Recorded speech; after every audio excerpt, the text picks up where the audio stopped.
All right, good evening and welcome to Tuesday. I don't know what the date is, it doesn't matter. Welcome to 100 Words Mate to Mate and Mate to Mate at 8. My name's Craig Turton. I'm your host, as I am each and every week. I could not be happy about that. I love doing this show. And I'm the proud co-founder of a men's health group called 100 Words Mate to Mate.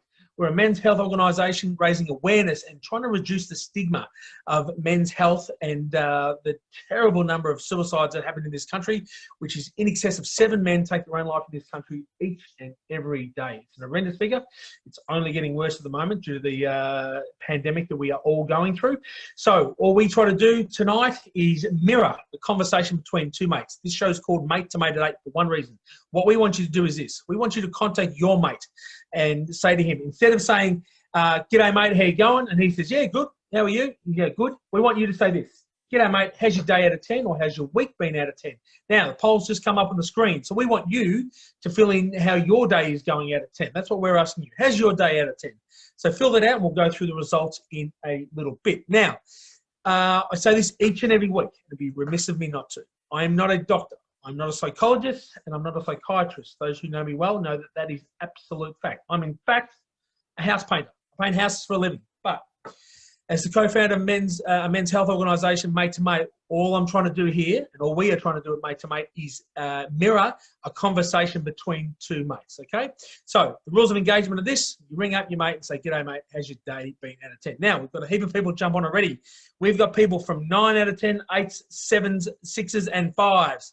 Those few people that are 5, we're about to pump you up and you will be feeling a lot better after the conversation I had with our dear guest tonight. Now, if the conversation at any stage gets too much for you, there is always a number to ring. That number is 131114. That's the number for Lifeline.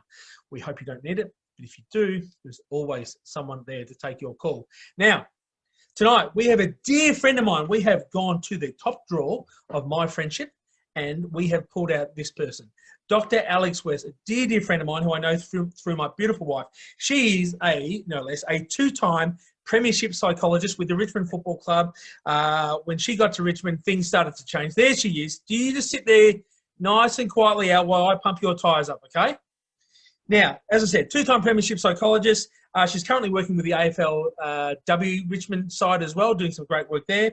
She has worked in prisons throughout Victoria, dealing with some of the hardened most criminals in this country. She's also an expert in the following: workplace wellness, mental health prevention, crisis management, trauma, leadership, positive performance psychology, holistic self-care and well-being. And now, at the moment, she is and has had this role for the last 10 years, the chief psychologist of the Victoria Police, no less, my dear friend, Dr. Alex West. Hello, Alex.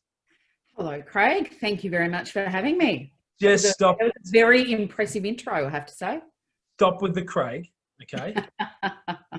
You know me as only one thing, so let's just, mate, if I hear Craig, I think my mum's here. Yeah. Al, my darling, how was your day out of 10 today, mate? I think I'm a solid 7 today. Yeah. So, yep. So overall, doing pretty well. Been a bit of a hectic week with some demanding things on. So that's, but that's, kind of par for the course. So overall, pretty well, pretty satisfied. Nice one. Nice one. And you, my friend, how's your day been out of 10? A crappy start, I tell you. I rocked up to the job site and it was an absolute bloody mess from the boys from the day before. So I had to clean up their crap, which never makes me happy. But had a good day. Caught up with a dear friend of mine this afternoon. Had a great chat with him. And I know he's listening tonight, so big shout out to him. He knows who he is. Awesome. Felt absolutely amazing after coming away from talking to him. He's an inspiring man and I couldn't be happier for him. So I know he's listening. So thank you. Look, in the end, mate, I'm rolling at an 8. I reckon after spending an hour with you, I'll be at least a 9. There you go. Good to hear.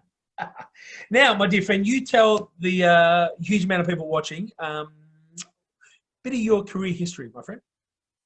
Sure. I've always been interested in health and human behaviour. My interest in psychology, I think, started, I was at an age where Silence of the Lambs was released as a movie in my mid-teens. And I thought, wow, that's, fascinating. I want to do that. quite a naive view of psychology, but nonetheless went on to study it, and had a bit of an eclectic mix through my study and postgraduate years. So I covered a few different fields, which isn't typical in the way that we're trained, but started where I worked variously as a corrections officer, a research assistant while I was doing my postgrad, and then went into forensic psychology first. So I was primarily working with, my specialty was sexual and violent offenders. So was basically working with all those offenders convicted of sexual offences in the state, so men and women in the prison and in the community, and providing treatment, of course, which there's contentious and rightly so views about. It's a very emotive topic, particularly for those who have children or who have loved ones who have been victims. Fascinating work, really challenging, but really fascinating. You see the real edges of human behaviour there. After that, I went to, did a bit of consulting, a bit of private practice, a fair bit of training, some organisational psychology, and then went to Victoria Police in a sort of a leadership coaching role. Did that for a couple of years, and then went across and took up the role of chief psychologist, which I still hold today. So I lead an entire wellbeing services team of about 70 people for an organisation of around 22,000. So our journey in mental health has been quite a large one. Along the way, picked up AFL quite randomly without knowing anything about AFL, and my friends in the audience can attest to this. I now sound like yeah, exactly. I sound like I know what I'm talking about. I still have no idea, but I know enough to get by. So I spent 4 years with Richmond as the club psych, and a couple of years before that doing bits and pieces. I still work with the AFLW girls, and have since moved into doing consulting for the AFL proper in terms of their mental health strategy, and still do bits of consulting and training and conferences and bits on the side. But I guess for me, you'll probably have picked up, I don't like easy work.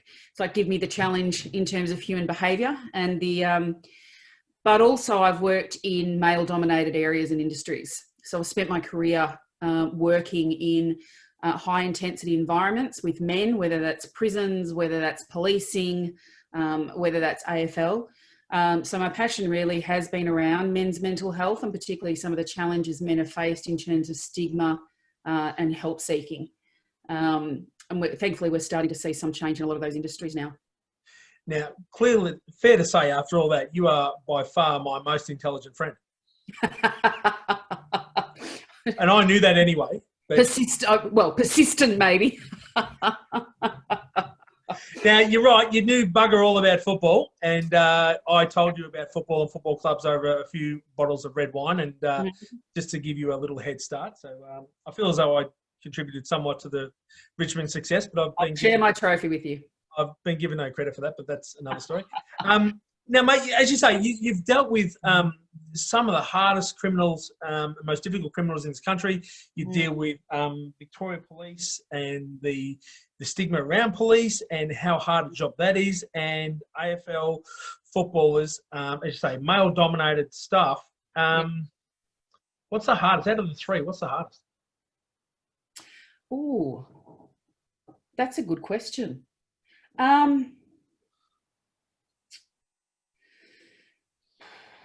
I don't think I've ever been asked that before. I think it'd have to be a toss-up between forensic psych and the AFL. And I say that for a couple of reasons. In terms of prisons, it's very high risk and bureaucratic, and that's what makes it hard. It's actually not dealing with offenders. I still love working with offenders, as strange as that sounds. You know, in amongst all the layers of bureaucracy in the environment, what you're trying to do is get to a human connection. So the rewards are really high when you're able to do that, but it's an exceptionally difficult environment to work in. AFL, I think, not because I didn't know anything about footy, but although that maybe was part of it, but more because they're still quite early on in their mental health journey. So there's a lot of cultural change that still needs to happen. And when you're in those early stages of cultural change with mental health, it can be really frustrating. And I did face that in policing 10 years ago, but we've come such a long way. I tend to sort of forget about that. We're now reaping the rewards with that. So they've all had their challenges, but that's what I love, though. I don't necessarily see it, it tends to be the environment and the bureaucracy that's hard as opposed to the content and the people. So I'd imagine we've spoken about this plenty of times, and one of the keys to being a psychologist, and a good one, is the ability to have belief in change. Yep. If you don't have belief in change, give it away. So, you're talking to footballers changing, you're talking about police and the stigma around police changing, and you're talking about hardened criminals making some severe changes in their life and essentially the people they are around. Mm. There's some key, there's a lot of common ground there, isn't there? Absolutely. I think, we all know how hard behaviour is to change. Plenty of us will have faced the challenge of, or the difficulty of how hard it is to start an exercise program, eat properly, give up smoking, reduce drinking. We know how hard those kind of daily behaviours are to change. So think about when you're asking people to change, to change other behaviours that have a lot vested in the outcome, whether that's positive or negative. And it's really difficult. Motivation is not enough. Motivation is a very short-lived thing. But in order to help people, you can't be effective at helping people change if you don't believe in their capacity for change. And I think if you take the prison environment, most people would say, oh, chuck them, lock them up, throw away the key. Now that's great, but that's not the way our justice system works. They're going to be back on the street. So, I need to do, as a psychologist, I fundamentally believe in people's capacity to change. There might be a lot of barriers to that, but my job is to provide that safe space and non-judgmental support to help them get to that. And everyone faces their different battles with that, their different demons with that, whether it's, whether they're in prison or not. There's a lot of internal stuff that holds us back. So, I need to be able to always believe in a person's capacity to change and believe in them when they can't believe in themselves to do things. You must see some amazing results from people who have come into contact with you and been in a really shit, dark place and changed their life around through some of the skill sets you've given them. And we'll go through those a bit later on. Where was it going? Just fair to say, my phone's going nuts here about our mates going, is she the most intelligent person you know? And hello to Chook and Macca who are watching. Clearly they got you covered. Yeah, suck it up, sunshines. It's true. I'm not allowed to say suck it up, sunshine. Now, I wanted to touch on, I've got that many notes here, it's not funny. I want to know, what are the major roadblocks for men? All right? We all know we all know men who are a bit old school, a bit cavemanish. What are the main roadblocks for men to stop them from seeking help? Well, I think there's a few, and they're, thankfully they're becoming more well known and spoken about with the concept of stigma. Typically it revolves around feeling like a failure,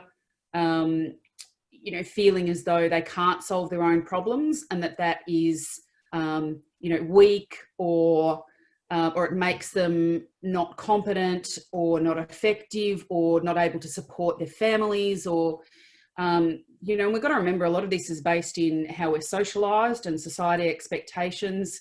Men and women are socialised quite differently in how we talk about our emotions and our thoughts and everything. So, women on the whole tend to be socialised to have a language about that. We're encouraged to speak to our girlfriends about how we feel and what's going on. Men, not so much. They are given many are still given that message of, suck it up, don't cry, take a teaspoon of cement and harden up. You'll be right, don't worry about it, get over it, those sorts of messages. And what that does is dismiss the emotional experience. So, so it does lead to then feelings of anywhere from discomfort right through to embarrassment and shame to admit that I can't hold my own self together. We haven't taught men very well to recognise, or anyone very well for that matter, that actually being aware enough of your internal self and being able to reach out to the various supports that you need is actually the strong thing and the smart thing to do. And I think that's the bit we need to change. Yeah, inevitably there's a weakness and a feeling of weakness and feeling of stupid. Like I can't cope with my own shit. What's wrong with me? Yeah, and exactly. You and I have talked plenty of times about the strength of realizing that and then going, okay, I need some help. And I think that's the hurdle that a lot of guys I know and talk to, that's the hurdle. Yeah. Hey, TURTS, I need help. Yeah. But as soon as they say it, it's like, oh, they just need to be able to get that off their chest. And I'm you know, you talk about the stigma around hardened guys in prison. You know, you don't say the word soft there. Hardened policemen, there's a stigma in a way that they should be and the way they should handle themselves. And we all know, you know, the expectation of football. So, you know, particularly the police and the footballers are held in society in quite a high regard. So they try to live up to that mantra. Yeah. But it's false, isn't it? It is. Well, if you think about it this way, for both police and footy players, for instance, elite athletes, on the one hand, you know, like the narrative that's attached to that role, or the perception or the persona that's attached to those roles. If I ask the audience, you know, what are the kind of words that would make up this idea, you'll find things like, you know, strong, competent, trustworthy, reliable, problem solvers. They persevere, they fix things. And you go, okay, that's great.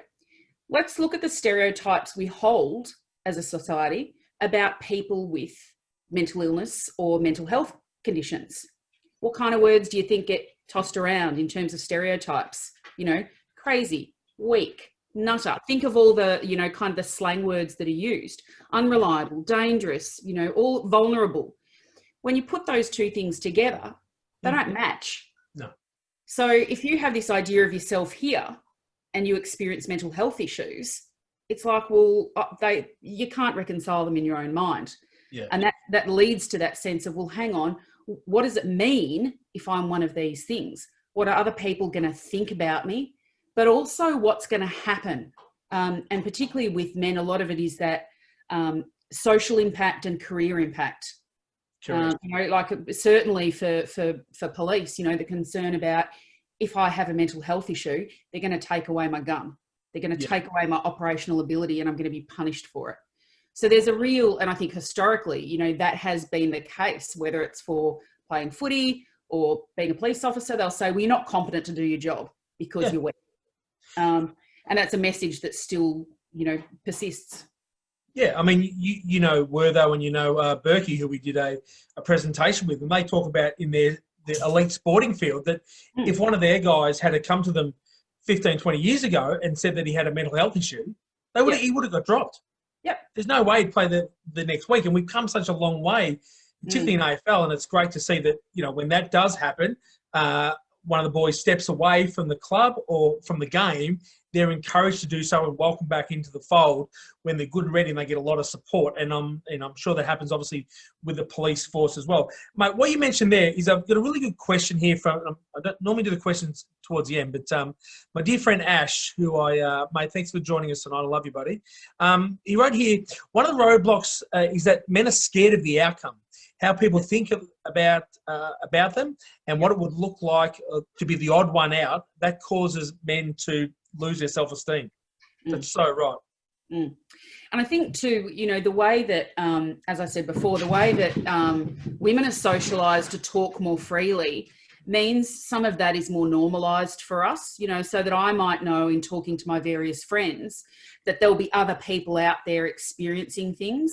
Whereas because men have historically not gotten to that level of discussion, they feel very isolated in their experience. They feel like they're the only one, and they don't recognise that, you know, in all likelihood, 3 of the 5 people you're talking to either are or have gone through something similar. So this concept of normalising experiences, and that's where you find a lot of people now with what we call lived experience.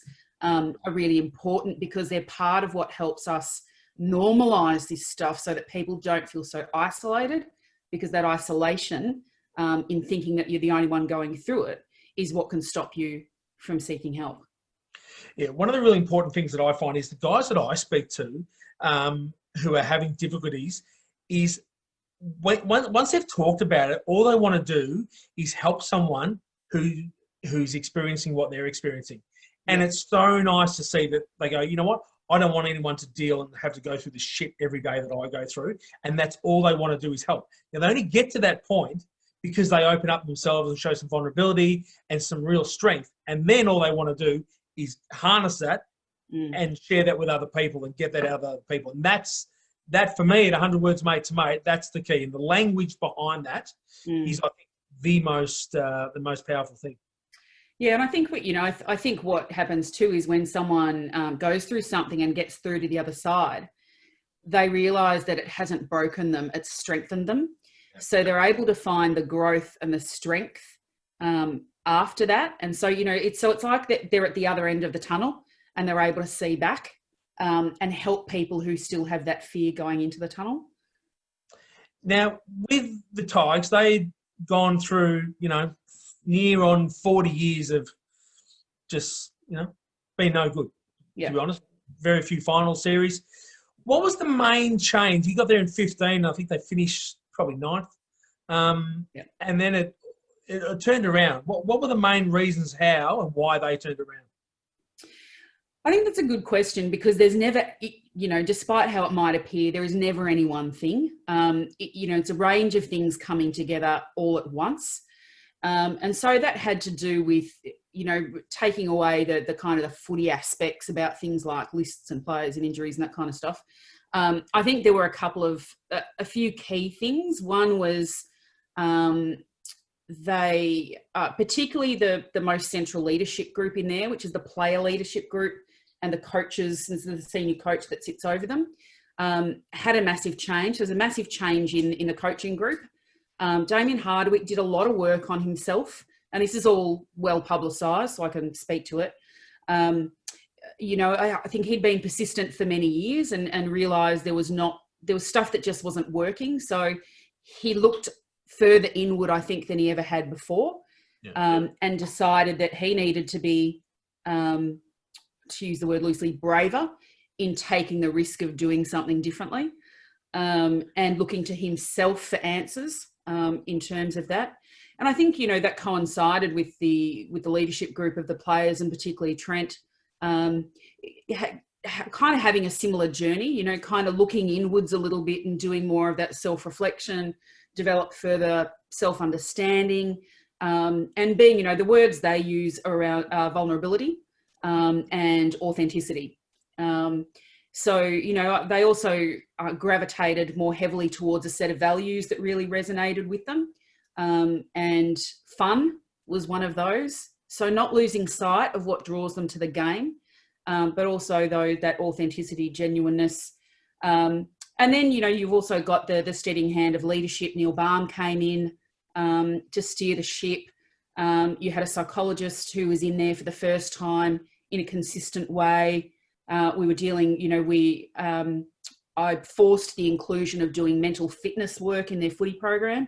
So for the first time ever, the boys had 2 sessions a week of mental performance. So peak performance was what we called the program. So in amongst their daily training schedule, they had 2 sessions a week dedicated to peak performance. So there are a lot of things that, that kind of came together at the right time, I think. Was that hard to get the boys to commit to that? Or was that the fact that the boys saw Damien go through such a change, and Trent, was that the key to getting everyone on board?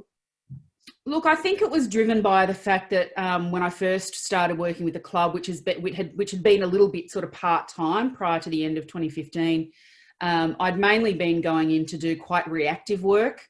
And this is what I mean about the understanding of psychology. People tend to think, you see a psychologist when everything falls apart. So I'd been doing a lot of work with her. So they were recognising the fact that mental skills, this has been known in sports psychology for decades, are a critical part of it, but also mental health management and well-being. And I think it was time and opportunity having had the organisational experience with Victoria Police, sort of forcing their hand a little, because of course some of it's, you know, also looking for the 1%ers and saying, what else do we need to build in there? So I think there was a bit of an opportunity and an appetite, and the ability with the staff that we had to actually put that in. It's a slow take up, really, because, you know, people have been saying for years that AFL and sport in general, you know, 90% of it's between the left ear and the right ear. Yet so few actually do what I would call effective and evidence-based mental skills training. Yeah. So, I think I've said this for a little while now, that I think sport, and particularly AFL, is led the way in regards to how business runs now. I think business looks at football, and instead of having just, you know, the main guy who just drove the message really, really hard, now there's the top guy, then there's a whole lot of assistant coaches, line coaches, etc., all delivering the same message, but in different ways. yes. And I spoke to an accounting firm the other day, and they're so you know, they're so proactive in the mental health game that they share the load and the stresses of the whole business amongst all their staff, and that just gets buy-in from the staff, because the staff feel really wanted and valued. Yeah, I think this is where you see, and certainly at Richmond, you know, the leadership group. So, you know, Trent Cotchin, Jack Rewalt, Alex Rance, had really reinforced that everyone is a leader on the field. You know, so there's this concept of everyone is a leader, and that's, you know, and that's personal power as opposed to positional power, which is where kind of contemporary leadership sits. And certainly for Victoria Police, you know, we have the same messages, is that everyone's a leader, but also in terms of mental health, the positioning in our organisation, in our mental health strategy, is about shared responsibility. So in terms of mental health, it's a shared responsibility between all of us every single day. How important is keeping the language simple? Very. I mean, you know, I could sit here and talk to you for an hour in purely psychological jargon, you know, and everyone would be confused. And that's the constant challenge in doing things like, you know, organisational mental health or mental health in AFL clubs. You have to distill it to a language and concepts that are really easy to understand, that are easy to digest, that are easy to use. But the point is, we actually need a language. And I think that's where agencies like Beyond Blue and Black Dog Institute have been really key at a community level in giving visibility to, and therefore a language to mental health. You know, we all now, you know, 15 years ago, if you'd asked, you know, 10 people down the street, what's Beyond Blue and what do they do? Perhaps half of them wouldn't have answered. But today, you know, we're much more familiar with it, and we have some basic language, which is what we call mental health literacy, to kind of understand these fundamental concepts of mental health symptoms, and that there are bodies out there and agencies who can help us when we need it. Yeah. Well, we talked about how the idea is not to go and see a psychologist or start opening your mouth and talking about your mental health when you're in the red zone. Yep. Yeah. So the common kind of picture of mental health is a continuum where we've got green on one end, which is you're healthy and well, you know, functioning pretty well across your life. In the middle, we've got kind of yellow to orange, and that's where we're experiencing the very normal challenges of life, but that might still have negative impacts. So that might be you know, loss of a loved one, or relationship breakdown, or just stress at work, stress in families. But we tend to move back into the green when we use our normal support and social mechanisms and our own coping skills. Then we've got kind of up in the red zone, which is those layers where you're really looking at more professional help. Where do you think most people are when they seek help? As you said, up the red end. And what we want to be able to do is give people enough of an understanding, enough of a language in this area, and enough of the tools to recognise in themselves and others when I might be experiencing stuff, so that we can get people to reach out at the earliest stage. So it's a little bit like, you know, reach out when it's a toothache. Don't let it get to it being a root canal, because then it's a lot more painful and a lot more difficult. So, you know, trying to, you know, and people think that psychologists are there for when things turn badly. We're not. We're for every end of the spectrum. You know, we work in the critical ends of mental health right through to, you know, elite performance. So working on helping people become even better than they are currently. So, you know, I think that's an important message too, is that we're not just there for the critical end, but we're there for every step in between. And even as essentially a maintenance sort of program too. Yeah, well, if I said to you, well, how much preparation and planning and research did you put into buying your house? And I'm tipping there's no one in the audience that just wandered into an auction one day and went, that'll do me. Yeah. You know, do you book your car in for regular maintenance, or do you leave it until the gearbox is lying on the freeway? I'm guessing you probably don't. We're habituated to do these things though. Compare that to if I ask you, how much planning do you put into having good mental health? Yeah. How much do you do a check-in before it's actually needed? And what do you think the answer would be? Not much. Stuff all. Yeah. So I'll wait until I get to the red zone. Exactly. So for one of our most critical elements of our functioning, our health, our mental health, we do very little to ensure that we're actually on a good path. And we do very little to check in with ourselves and kind of say, you know, where am I tracking? Am I okay? You know, so seeing a psychologist can be like a mental, you know, a well-being check. Yeah. It's just to recalibrate or to reset, or a maintenance, as you said. Or, you know, a well-being coach. If you said I had a well-being coach or a mental health coach, yeah. Oh, wow, that's, you know, that's really, you're really proactive. Essentially what psychologists are. Exactly right. So all that is just in the wording, and that destigmatizes the whole thing. Yep. Yeah. Yep. So I see, I see Lawrence, our psychologist, on board, and some of the tips he's given me are fantastic, and it's changed my whole the way I think, and I breathe more and I stop. And there's like almost like a maintenance plan now that I'm on to just keep me okay, and it's great. Absolutely. Often it's, you know, there's no magic to psychology, unfortunately. And many people do think we have the magic answer, but a lot of it is in the small things and the basic things. And, you know, I often say to people, it's a small action, big impact. Yeah. And that's what, you know, there's no quick fix, but the answers often lie in these small changes or small actions over time. The other big thing is too is it's not one hat fits all, is it, El? No. And particularly with, you know, with learning strategies, and if you're working with someone and trying strategies, no, not every strategy works for every person. So you got to try the hat on, see if it fits. Some things resonate with some people, you know, some don't. Some take a little bit of time to get used to and to practice, you know, there's a bit of practice involved. So, you know, if the first thing doesn't work for you, keep trying. Now, talk to me about the difference, and I say this quite a lot, between hearing and listening. Because I think, just personally, just before you answer, I think that's the problem that men have, or one of the big problems that men have. They don't know the difference. Yeah, well, it'll be interesting to see what the group thinks. I mean, I think we all do a lot of hearing. We hear a lot of things every day, you know, from our families, our friends, our workplaces. But very rarely do we actually listen. So very rarely do we actually take in what is the message that's in this dialogue, and what does it mean? You know, so we do the hearing, but we don't actually consolidate or process the meaning or the intention of the message that's being communicated. So often then we miss the intention of what the other person's saying, or what's sitting underneath what they're saying.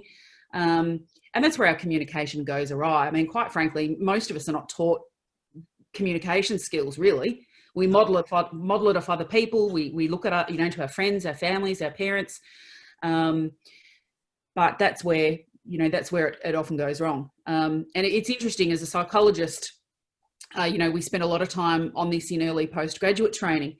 And I remember one of my first counselling subjects, which was just sort of counselling skills 101, where you develop all the things around rapport, active listening, reflective listening, you know, kind of core skills, but we go through them in great detail. And I had a lecturer who said to us, we're all seeing clients, and she said, sit with the silence.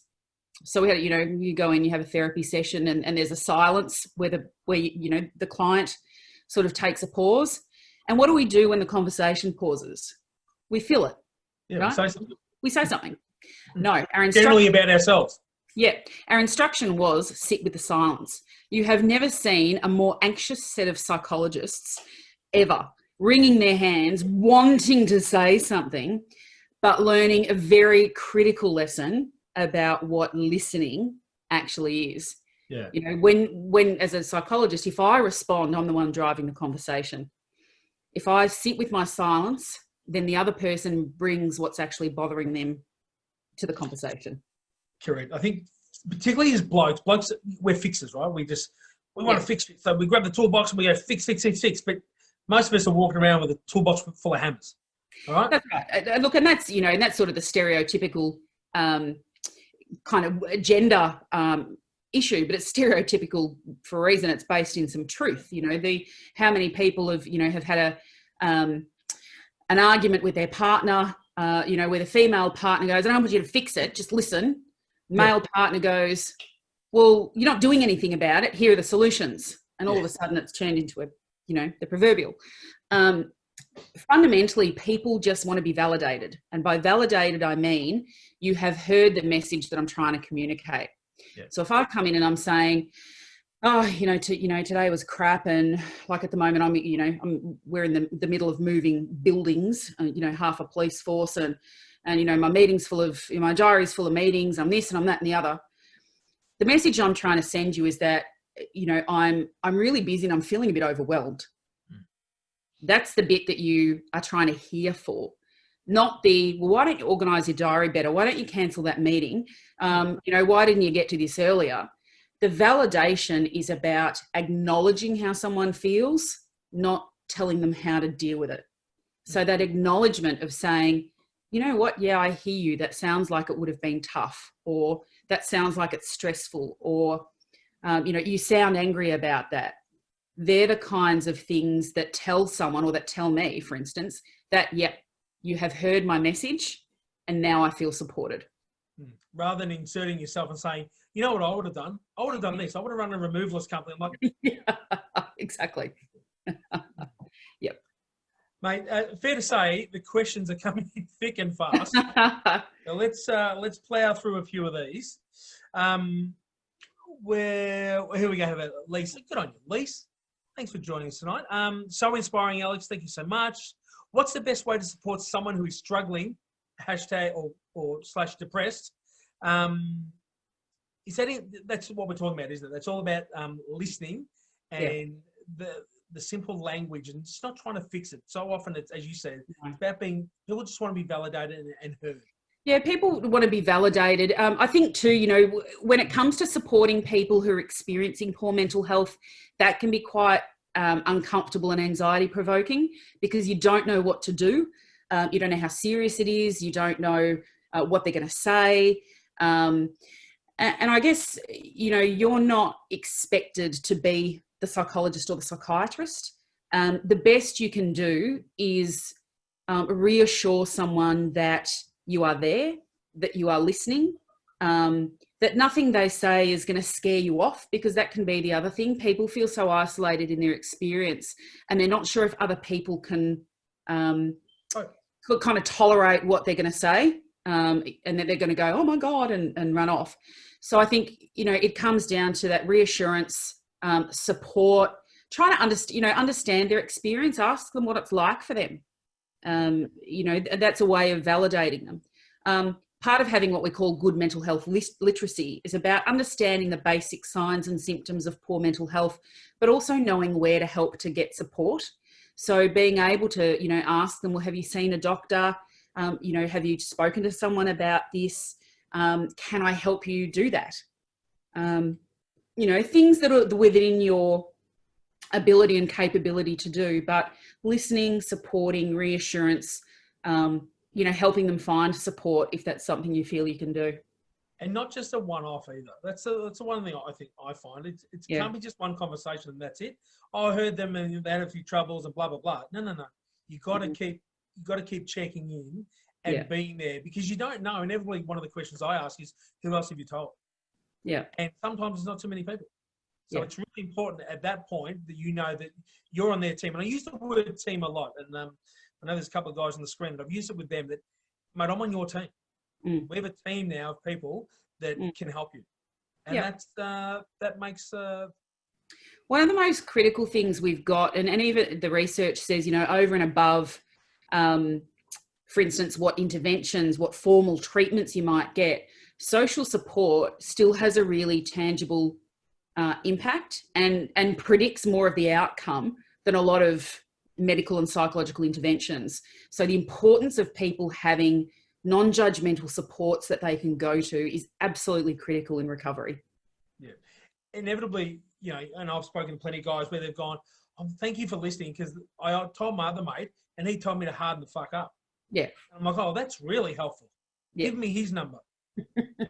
What a caveman. And that's the stuff we're trying to break down and still dealing with today. That's quite often. And I find that's a really thing that guys do to deflect, because they go, shit, I don't know what to do. I'll just tell them to suck it up. Look, I think that's a really good point. I think, you know, and I've certainly faced this in 12 years with policing. Responses like that, you know, might seem... or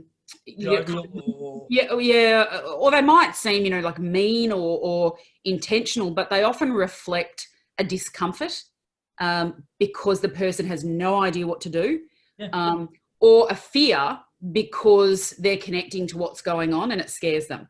Yeah. So I think understanding where that comes from as well is helpful. Yeah. Yeah. A dear friend of mine, Tony, good on you, Tone. Alex, have you seen any fundamental shifts in your role in the last month with the global challenges that we all face? And if so, any tips for the listening people? Is it the isolation, mate? Yeah, it seems to be mainly the isolation. I think what we've learned is that technology, as much as we can connect with technology, it's not a replacement for face-to-face human connection. And we're seeing that.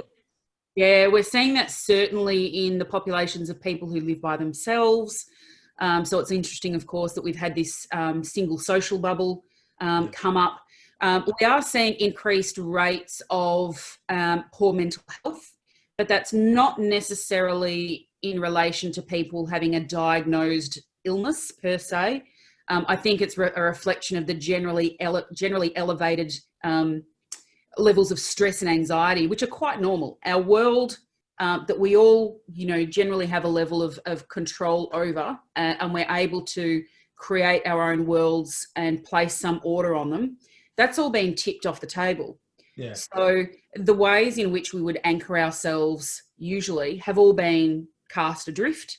And the feeling of being out of control is very destabilizing.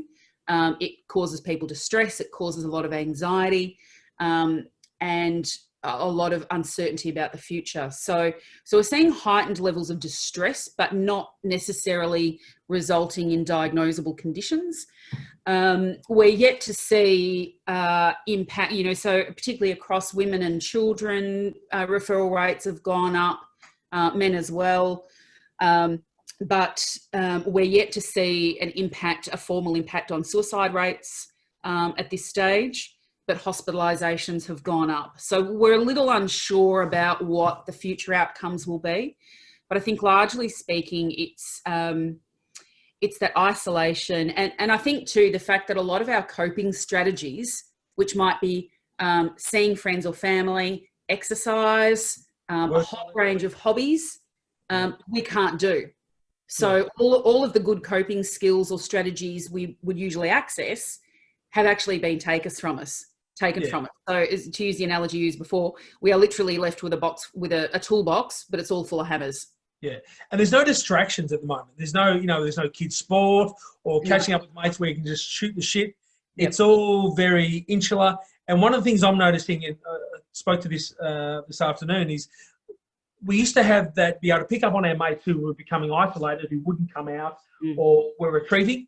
Well, now we're all isolated. It all looks the same. Yes. So it's really, really, really important, more so than ever now, to ring our mates. I say this each and every week, to contact our mates and ask them how they're going out of 10. Yeah. And they will tell you like that, I guarantee. Now, one of our loyal listeners, who happens to be my sister, hello, Lulu. She said, Alex, you're a star. You should seriously write a book. I will buy it. You are an inspiration. Thank you so much. Thank you, Lou. She's also written, amazing night. You are by far my favourite person. I don't know. Is she talking to you or me? I'm going to say me. I'm going to claim that one. It's an absolute Monty. She's talking to you, mate. H will be laughing in the background there somewhere. Yeah, she will be. Don't worry about that. Hang on. It's just gone off the screen. Oh, there's questions coming in left, right and centre. Alex, you are to be admired for your successes in a male-dominated work environment. But listening to you tonight, I can see why you would be so successful. The wealth of information and knowledge. I think she wants you to host this and me to get the flick. This could be my last night. I'm out. I've been outed by my sister. Maybe I'll just be like a guest co-host or something. You'd be very good at that, mate. You'd be very good. Now, we've got some others here. Louis Spiden. Well done, Louis. Just about to say, start with your children talking about emotions and feelings, feeling of being kinder. They need those words to put in the feeling, and that's where it starts. I know with my kids, I'm so big on the, how's your day out of 10? Every night at the table, we just go around one at a time. And the kids, if they're having a shit day and they say it's a 2, they'll tell you why. And it's so refreshing to be open and honest. It's great. And can I say that comes from, an early childhood educator with many years' experience. And I've always agreed with Lou on this, particularly what I would see in the prisons. The biggest issue for me, I thought, if I could fix people's emotional regulation or their ability to regulate their own emotions, we probably wouldn't see half the problems. And the advice I've given to friends is to teach your children early what their feelings are, how to name them, how to recognize them, and how to manage them. And there are lots of really good resources out there to help you do that, that don't involve working with a psychologist, but are designed by professionals. I think that's one of the best gifts you can give them, and will set them up for developing really healthy life skills in a range of ways. Absolutely. Gone are the days where you sit around the dinner table and something had happened and your dad would say, suck it up, or you throw like a girl. You'll be fine. Yeah, that just doesn't happen. I'm so grateful that that's the case. To my dear friend Ash, he's written here, quite often it's not what is said, it's the way it's said. Mm. And that's such an important thing, particularly for guys, without trying to make guys feel stupid. The simpler you can make it, I think, and that's an uneducated view, but from someone who's trying their ass off, is that the simpler you make it and easier it is for them to open up, the more likely they are. Yep. Yeah, absolutely. I think the reason this can get so difficult is because people don't know what words to use. Yeah. Because they're scared of the outcome. And probably the best example of that is if you're concerned about someone that might be self-harming or have suicidal ideation, is that people are really fearful of asking the question directly because they think it might make someone do it, or they're fearful of the answer.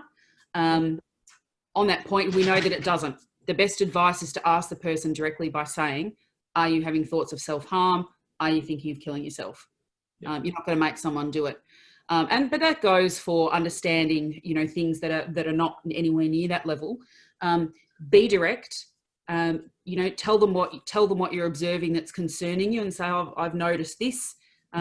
That's, I'm a little bit concerned. That doesn't seem like you. Is there anything going on? If the person's not ready, they'll tell you. But dancing around it and using more, complex language, doesn't help. These issues are difficult enough to talk about for most people. Yeah, one of the things you taught me very early on was don't ask someone if they're thinking about doing something silly, because your version of silly and their version of silly could be totally different. Any copper who's ever heard me talk about when I've done suicide prevention training, and I'll say, do not ask someone if they're thinking of doing something stupid or something silly, because exactly that. My version is, I might think you're talking about doing a nude run across the freeway at midnight. You need to be explicit and clear about what it is you're talking about. Exactly. And that's been one of the biggest lessons that you've taught me, and it is so true.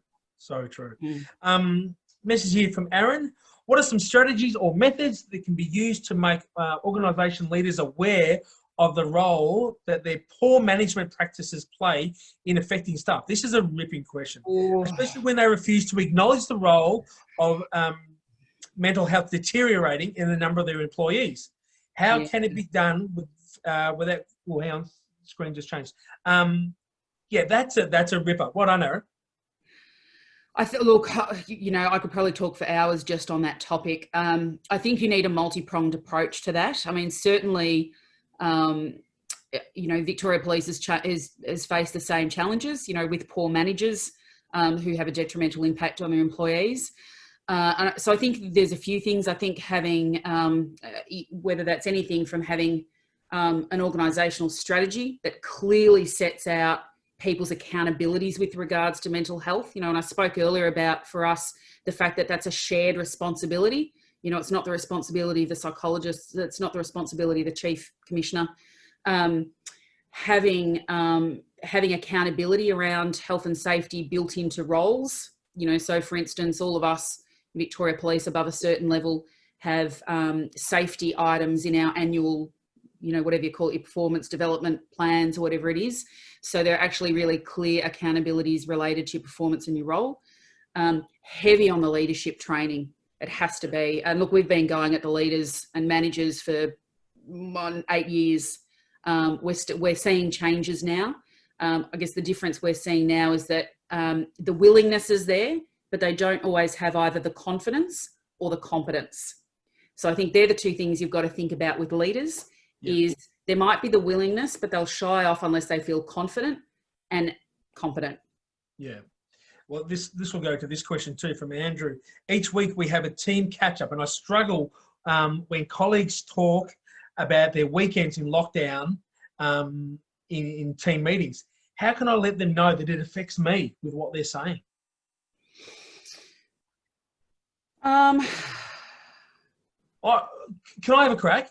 Yeah, go for it. Andrew, just be open and honest and tell them, mate, you're the leader of the company, bud. Tell them that this is uncomfortable to be here, but that you're here for them. Listen to what they're saying and say that, I've picked up that, that might be happening through whatever's going on at work, but be part of the conversation, mate. Don't step away from it. You've got to be part of it. I think I agree. I think you've got, much more to be gained by actually raising it and saying, you know what, this actually kind of makes me a bit uncomfortable, and being transparent about that. I think the other thing you can do is to try, and particularly when you're talking about kind of meetings and those sorts of things, trying to use a strategy to channel it differently around, and not necessarily, but an example of that is that, how's your day out of 10? Yeah. Small strategies or processes that you can build in where you just kind of redirect what would otherwise be a more uncontrolled discussion. And that might be about just, ensuring the focus is on positive things. So there's not just negative conversation, but asking people to focus on positive aspects of their weekend, or, what's one thing that you've, done, said, those sorts of small things that you can build into your meeting approach that can be a little less uncomfortable to implement if you're not quite there in terms of being honest with it with the group. Yeah. Another thing I presented to a company the other day, and it was all about, okay, so when you say how's your day out of 10, and someone might say a 2. Okay, so let's look at that and go, okay, let's look at partners, relationships with our mum and dad, and work, for example. 4 things, and let's give each of them a number. Now, I did that with a guy, and ended up, the average was 6. I said, well, how'd you get a 2? He said, because I'm really struggling in this particular area with this particular person. I said, yeah, but you got all this other stuff that's like, you just told me it was 8 out of 10. That's the stuff, not everything, going pear-shaped. Yeah. There's some stuff that's really, really good, and I think that's the bit that you've got to departmentalize and go, okay, so what is it that's going wrong? And then you can concentrate on that. It's a bit, we all struggle to use perspective when it's needed.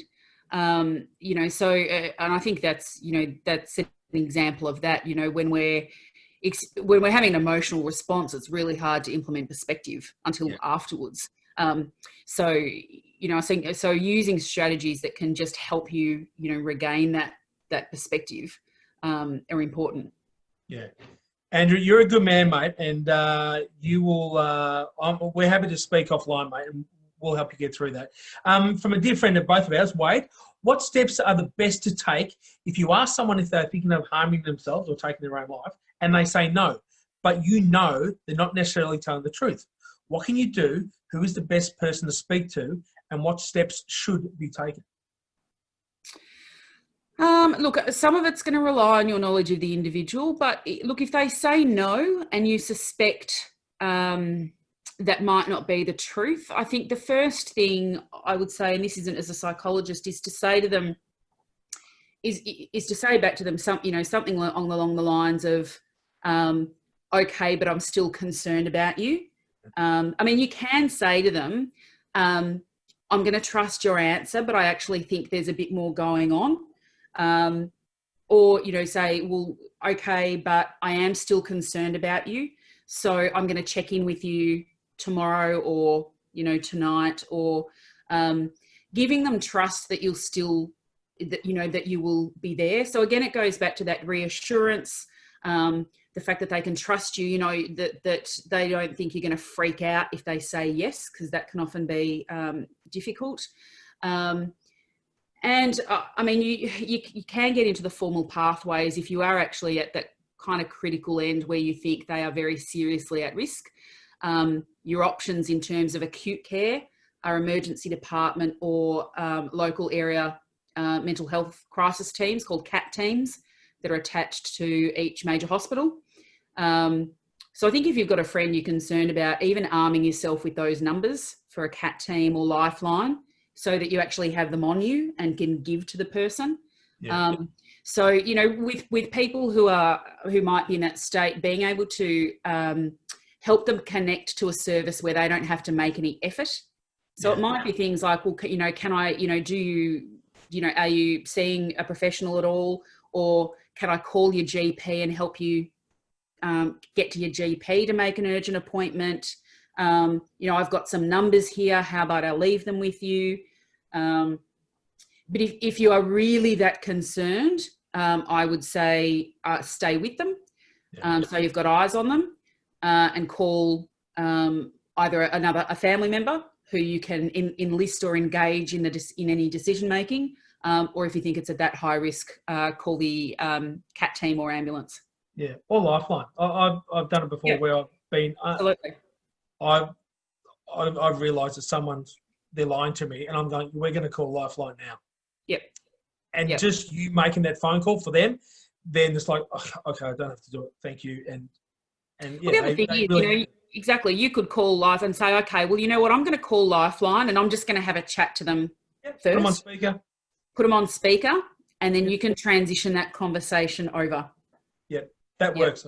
Trust me on that one. That one, I know you know, but those who are watching, that one works. One last one, because we could go for about a 4-hour mini-series here.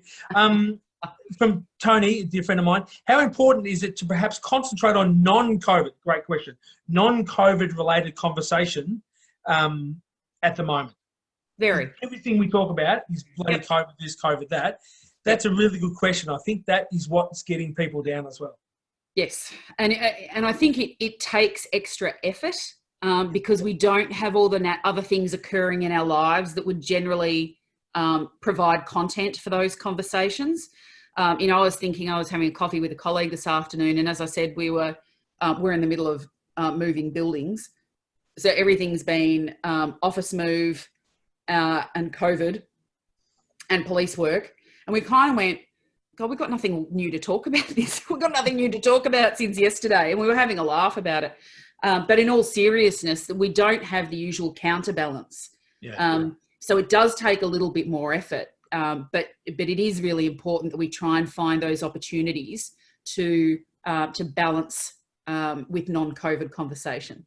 And that might be even through things like, the conversations about, even whether that's in meeting level or with friends, about plans post, so that future focus, which can help people feel a bit more grounded as well. Absolutely. Elle, you're the best. Thank you so much. Yeah, we have plenty of great comments here. Thank you so much for being so open and honest. I've learned so much.